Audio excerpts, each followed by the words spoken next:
Fran, do you have a sense for, I know you're talking about 70 square feet, you thought it was maybe a little too heavy on that one site. Yeah. The one on the butternut property that you like, the way that turned out, do you have a sense for the density of that stand after thinning? After the basal area now? Yeah, the one you did TSI on, you felt like actually was a good approach. Oh, well, we've thinned that now several times. You know, if I'm thinning a sugar place, I don't like to go below 80. Okay.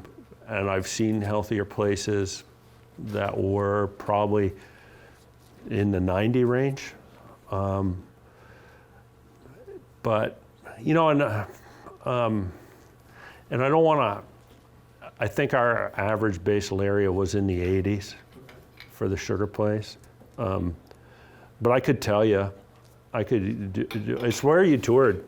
Yeah. It's where you toured the students a couple years ago. You know, another thing too that there's a guy I work for who still cuts his own firewood in Waitsfield, and he goes on that slow approach. And he got hit with forest tent. But I almost want to say, and he never sprayed.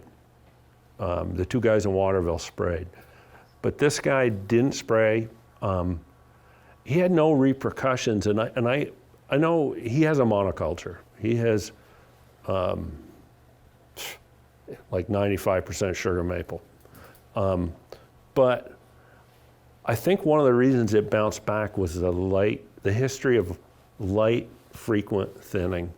You know, I think that played more of an important role in it, even though he should have more diversity there. You know, I really do. But you know, some of the diversity is just, it's not management. It's just the way the maple are there on that mountain. So, another thing I've seen in Matts County that I don't think is great. Well, it's industrial land getting used to produce maple. So where I see where the people are saying, yeah, I want to make some money sugaring, you can walk the sugar places and you can say, yeah, you know, you can make money for 20, 30 years, but probably beyond that, you know, these were shelter wood cuts with a lot of basal scars on them. And the future's not there, you know. And I don't want to pick on your county, but you've seen it as well as I have. Yeah. Can I? It is a long history of high grading. You know, a lot of our stands are not great, you know, soils to begin with.